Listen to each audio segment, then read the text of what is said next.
everybody, and welcome to the Bob Stoops app. I'm Brad McMullen, along with Hall of Fame football coach Bob Stoops, and the big college football headline this week. The first college football playoff poll comes out, and Oklahoma surprisingly number 8 at 9-0, the nation's longest winning streak. Coach Stoops, thoughts on Oklahoma at number 8? Well, first of all, I hope the whole Sooner Nation will calm down. It'll be fine. We've got our biggest games coming. You know, we've got Baylor, Iowa State, Oklahoma State. Both Baylor and Oklahoma State are ranked in the top 15. And we're going to have a Big 12 championship if OU can continue to win out.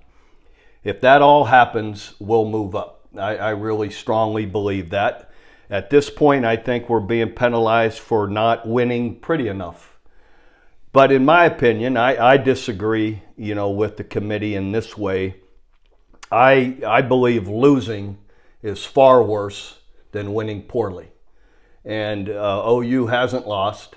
We've got 4 teams, I believe, in front of OU that have a loss. That's correct.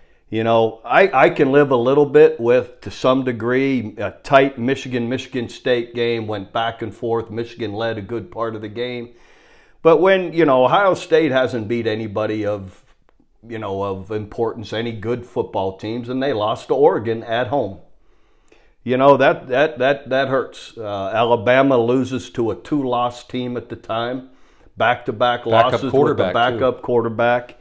And to me, winning poorly, trumps losing in any fashion in my eyes. So I disagree with it to some degree, but I didn't panic about it at all, knowing our big games are coming. And if OU can play well in these games and win out, I believe it'll take care of itself. And I think when you look at the Oregon loss as well, they lost to Stanford, exactly, who is 3-5 and got blown out by Kansas State, who Oklahoma handled. You just start looking, though, ahead and saying, okay, they have 4 teams with a loss. Let me repeat, with a loss ahead of Oklahoma. If OU is able to win out and say Ohio State wins out and Oregon wins out and Alabama upsets Georgia, where does OU fall into that? Well, I think the losses will matter more for those other teams if OU can win out against these good football. The best part of our league is coming, the games that we're going to play. And as well as going to have to beat somebody twice if we can make it to the Big 12 championship game. So I believe when those quality wins come, if they come, that'll make a big difference. And those losses for the other teams then will become more significant in their eyes. And we talk about the one-loss teams that are ranked ahead of Oklahoma, about the one-loss teams that may not be getting as much respect, like Oklahoma State and Baylor. Baylor ranked number 12, but a team they dominated, BYU, is number 15, just 3 spots behind them. Should Baylor be ranked higher? And Oklahoma State, an impressive win at Boise. And, of course, they beat Baylor. Yeah, I agree with you. It's these first rankings are always a little bit different. And they have all these, I think, goofy reasons why. It depends on how they want to phrase it. Who they beaten, and then the next case is, well, they lost. And then they just talk out of both sides of their mouths. And, so it's a little bit of that early. And I get it. They almost have to. But I think they also realize that next week and the following week, dominoes will start to fall and to change. And same with Baylor and Oklahoma State. If they can win out, everything's going to change for them. So a lot is going to happen here in the next month. All right. Who do you think is deserving of being in that top 4 right now, Coach? I would say the undefeated teams. I would go, Georgia has looked the strongest overall. OU, now with this change at quarterback, has been a significant difference in how OU's playing. So I would put OU.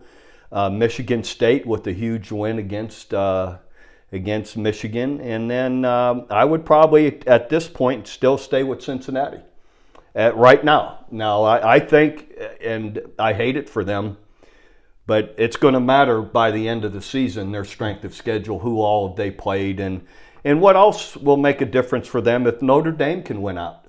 That makes that win against Notre Dame at Notre Dame a lot more significant. And it may. Notre Dame may. They're a good football team. So But that would be that's where I would go with the undefeated teams first. All right, another big story, TCU in the middle of the season parting ways with Gary Patterson, the winningest coach in TCU football history. Your thoughts on that? Yeah, it's terrible. I hate it for all parties. Gary Patterson's who put TCU on the map. I don't think without Gary Patterson, they're in the Big 12 right now. For goodness sakes, they have a statue right outside in front of the stadium of him for him, or for the administration, not to be able to finish out the year in a positive way, and from there decide what they're going to do. It's very unfortunate. I'm not there to know all the details, so I'm not blaming any particular party. But it's incredibly, in my eyes, incredibly unfortunate, sad for a guy that's invested so much in that university and that football program to not have a chance to leave in a positive way. I hate it. Hate it. Interesting. And also, you talk about the other schools that have done this. USC has made the coaching change in the middle of the season. Todd Helton just actually got a new job yesterday. Clay Helton with Georgia State.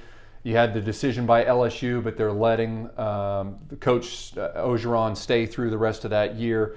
And then you saw Texas Tech with Coach Wells make a decision. They were 5-2. They were up on Kansas State. Kansas State came back. They were 5-3 and decided to remove him in the middle of the year when he was fighting for bowl eligibility with a winning record. Well, what's happened now is everybody's fighting over who are the available candidates and can we get to them first. So that's where this all comes from. And rather than ADs going behind the coach's back, knowing they're going to fire him at the end of the year, rather than doing it that way, they tell them up front, this is it, we're going to go in a different direction so that they can get started.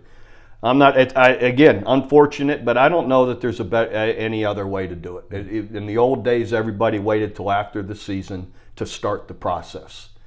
That doesn't go anymore. Everybody wants to jump the gun, beat you to the punch, or whatever the best candidate it is. I want to get to them first.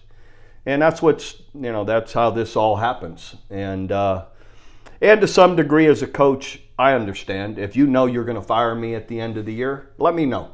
It's my life too, and maybe I've got different plans than that I can start on. So it's unfortunate for the players, for the program to be able to get, to stay with what you're doing, the consistency, and to finish out the year. But again, a lot of things here in life aren't always fair or aren't always the easiest, and you do the best you can to manage it. Do you think the early signing day also plays a part in some of these mid-season coaching changes? Because instead of signing in February, they're actually signing in December. Yeah, I'm sure that's changed the calendar for in a lot of ways, and the coaching searches is probably also one of them. All right, Coach Bob Stoops, thank you so much for your insight on that. And don't forget, you can win lunch with Coach Stoops. Just enter to win right here inside the mobile app. And for videos 24/7, just tap on our video link. For Hall of Fame coach Bob Stoops, I'm Brad McMullen.